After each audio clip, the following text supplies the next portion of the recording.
नमस्कार, जय हिंद दोस्तों। स्वागत है आपका एक बार फिर से आपके चैनल फार्मेसी पॉइंट में। तो चलिए आज की वीडियो को शुरू करते हैं। तो environmental education and disaster management के कुछ क्वेश्चन हमने किए थे और कुछ क्वेश्चन बाकी रह गए थे, तो उन क्वेश्चन को हम इस वीडियो में करेंगे। और जो भी आपको क्वेश्चन करवाए जा रहे हैं आप उनके बारे में इंटरनेट पे सर्च कर सकते हैं, क्योंकि हिंदी में जल्दी कुछ भी मिलता नहीं है। और अगर आप अच्छे से लिखना चाहते हैं, अच्छे से पढ़ना चाहते हैं, तो आपको इंग्लिश अवश्य सीखना चाहिए। तो चलिए आज की वीडियो को शुरू करते हैं और देखते हैं कि national disaster management, national environment policy and disaster mitigation and prevention के बारे में डिस्कस करेंगे। तो जब मैंने एनवायरमेंटल एजुकेशन और डिजास्टर मैनेजमेंट का पेपर दिया था, या फिर मैंने बाकी भी जो पेपर दिए थे वो सारे मैंने इंग्लिश में दिए थे, तो यहाँ पे हमने हिंदी में इसको लिखा हुआ है, क्योंकि बहुत सारे स्टूडेंट ये बोलते हैं कि सर हिंदी में बताइए। लेकिन अगर आपको इंग्लिश में पढ़ना है तो आप गूगल पे सर्च कर सकते हैं, आपको बहुत सारा मैटर पढ़ने को मिल जाएगा। तो जो ये सुनामी वाला क्वेश्चन था इसको हमने कर लिया था। अब इसके बाद जो हम क्वेश्चन करेंगे वह है नेशनल डिजास्टर मैनेजमेंट के बारे में। तो ये क्वेश्चन आ चुका है, नेशनल डिजास्टर मैनेजमेंट क्या है। तो आपको नेशनल डिजास्टर मैनेजमेंट के बारे में लिखना है। तो देखिए हम इसको नेशनल डिजास्टर मैनेजमेंट एक्ट यानी कि या फिर NDMA भी कहते हैं, तो इसको हम NDMA भी कहते हैं, NDMA। तो इसका मतलब होता है नेशनल डिजास्टर मैनेजमेंट अथॉरिटी। तो आप यहाँ पे देख सकते हैं कि नेशनल डिजास्टर मैनेजमेंट अथॉरिटी, जिसको कि NDMA भी कहते हैं, भारत का सर्वोच्च डिजास्टर मैनेजमेंट अथॉरिटी है और इसके चीफ देश के प्रधानमंत्री होते हैं। तो देखिए ये क्वेश्चन पूछा जाता है कि national disaster management authority is headed by, यानी कि NDMA का चीफ कौन होता है। तो ये देश के प्राइम मिनिस्टर यानी कि प्रधानमंत्री होते हैं। तो आप इसको इस तरह लिख सकते हैं कि नेशनल डिजास्टर मैनेजमेंट अथॉरिटी, जिसको कि NDMA भी कहते हैं, भारत की सर्वोच्च डिजास्टर मैनेजमेंट अथॉरिटी है, इसके चीफ देश के प्रधानमंत्री होते हैं। अब देखिए इसकी स्थापना कब की गई थी। इसकी स्थापना 2005 में की गई थी। तो इसका इस्टेब्लिशमेंट जो है उसको 2005 में डिजास्टर मैनेजमेंट एक्ट के अंतर्गत किया गया था, और जो इसका हेडक्वार्टर है वो नई दिल्ली में है। तो आप ये सभी चीज़ें भी अपने क्वेश्चन के आंसर में लिखेंगे। अब देखिए इसकी रिस्पॉन्सिबिलिटी क्या है।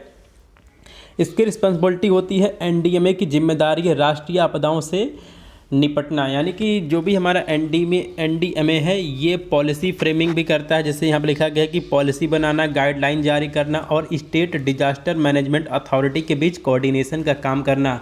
तो एक तो हमारा नेशनल डिजास्टर मैनेजमेंट अथॉरिटी है जो कि सेंट्रल लेवल पे होता है, और जो भी हमारा स्टेट है यानी कि राज्य है वहाँ पर स्टेट डिजास्टर मैनेजमेंट अथॉरिटी होती है, और इसके चीफ राज्यों के मुख्यमंत्री यानी कि चीफ मिनिस्टर होते हैं। तो ये जो भी स्टेट डिजास्टर मैनेजमेंट अथॉरिटी है उसके बीच कोऑर्डिनेशन का भी ये काम करता है। तो यहाँ से आपको नेशनल डिजास्टर मैनेजमेंट के बारे में पता चल गया होगा। और जो हमारा नेशनल डिजास्टर मैनेजमेंट अथॉरिटी है इसके अंदर टोटल 5 डिवीज़न है। तो इसके अंदर टोटल 5 डिवीज़न है। पहला है पॉलिसी एंड प्लान।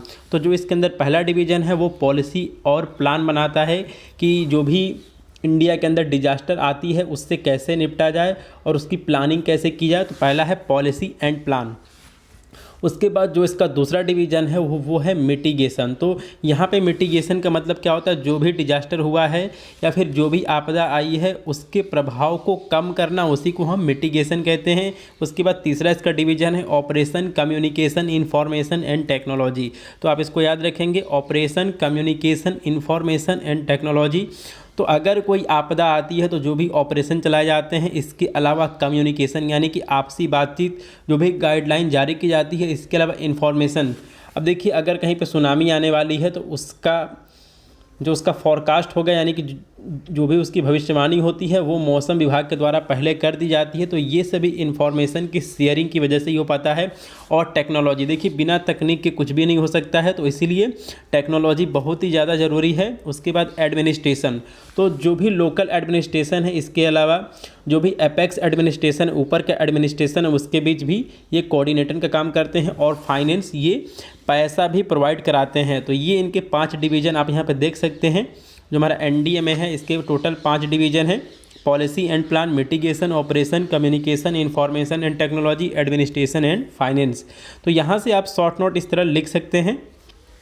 अब इसके बाद हम बात करते हैं नेशनल एनवायरनमेंट पॉलिसी की। तो इसको हम शॉर्ट फॉर्म में NEP भी कहते हैं।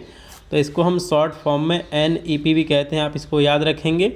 और नेशनल एनवायरनमेंट पॉलिसी को वर्ष 2006 में ministry of environment and forest ने बनाया था। तो आप इस बात को याद रखेंगे और इसको अपने आंसर बुक में ज़रूर लिखेंगे कि नेशनल एनवायरनमेंट पॉलिसी यानी कि NEP को वर्ष 2006 में ministry of environment and forest ने बनाया था। अब देखिए नेशनल एनवायरनमेंट पॉलिसी को क्यों बनाया गया, इसके पीछे वजह यह है कि आपको पता है कि देश के अंदर जिस तरह जनसंख्या बढ़ती जा रही है उसकी वजह से जो भी हमारे प्राकृतिक संसाधन है यानी कि नेचुरल रिसोर्सेज हैं उन पे दबाव बहुत ही ज़्यादा बढ़ता जा रहा है। यानी कि जंगलों को काटा जा रहा है, पानी का दोहन बहुत ही ज़्यादा हो रहा है और जिस तरह बिल्डिंगें बनाई जा रही हैं और पर्यावरण को नुकसान पहुंचाया जा रहा है, तो उसको कम करने के लिए, उसको रोकने के लिए नेशनल एनवायरनमेंट पॉलिसी को बनाया गया। अब देखिए नेशनल एनवायरनमेंट पॉलिसी जो है इसका कॉन्सेप्ट ये है कि देखिए अगर कोई भी डेवलपमेंट होता है तो वो तभी बना रह सकता है यानी कि सस्टेनेबल रह सकता है जब वो पर्यावरण के अनुकूल हो। अगर कोई डेवलपमेंट जो है अगर वो पर्यावरण के अनुकूल नहीं है तो वो जल्द ही ख़त्म हो जाएगा या फिर टूट जाएगा, उसका कोई मतलब आगे चल के नहीं रहेगा। तो यहाँ पे ऐसे पॉलिसी बनाई गई है, ऐसे नियम बनाए गए हैं जो कि डेवलपमेंट और जो हमारा पर्यावरण है उसके बीच एक लिमिटिंग फैक्टर का काम करते हैं। तो देखिए आप यहाँ पे देख सकते हैं कि नेशनल एनवायरनमेंट पॉलिसी इस कॉन्सेप्ट पर आधारित है कि सिर्फ ऐसे डेवलपमेंट ही सस्टेनेबल रह सकते हैं जो कि पर्यावरण के अनुकूल हैं। ये पॉलिसी आम लोगों और सरकारों के बीच एक आपसी भावना को बढ़ाती है जिससे कि प्राकृतिक संसाधनों का सही प्रयोग हो सके और पर्यावरण की गुणवत्ता को बनाए रखा जा सके।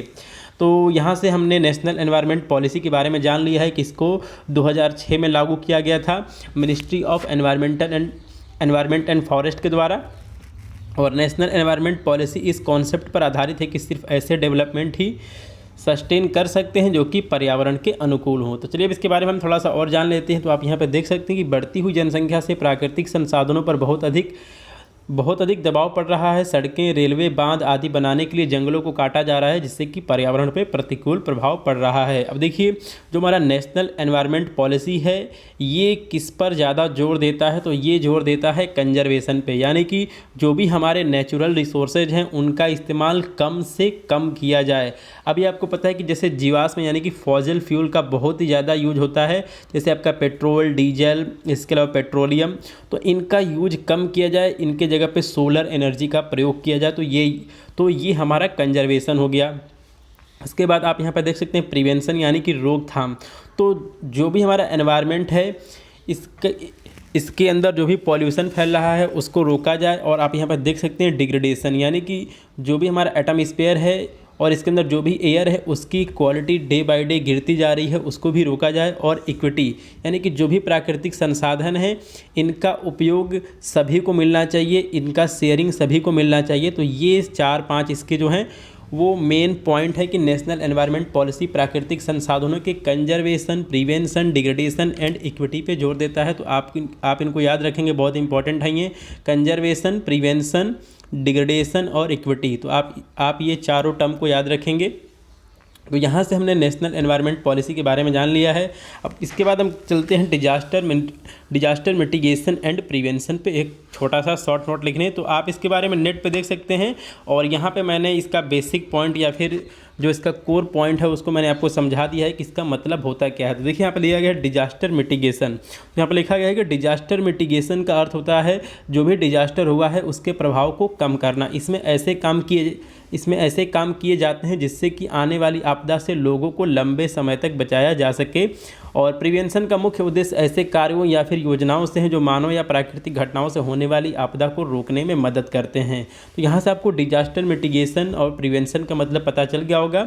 और आप इन सब टॉपिक के बारे में नेट पे देख सकते हैं। आपको यूट्यूब पे बहुत सारे वीडियो देखने को मिल जाएंगे जहाँ से आप इन सब चीज़ों को अच्छे से समझ पाएंगे और अपने एग्जाम में इसको लिख पाएंगे। तो दोस्तों आपको ये वीडियो कैसे लगी, आप इस वीडियो को लाइक करें, साथ में चैनल को सब्सक्राइब करें, बेल नोटिफिकेशन को ऑन रखें जिससे कि आने वाली सभी अपडेट्स आपको तुरंत मिल सके। तो आपका ये वीडियो देखने के लिए धन्यवाद। जय हिंद।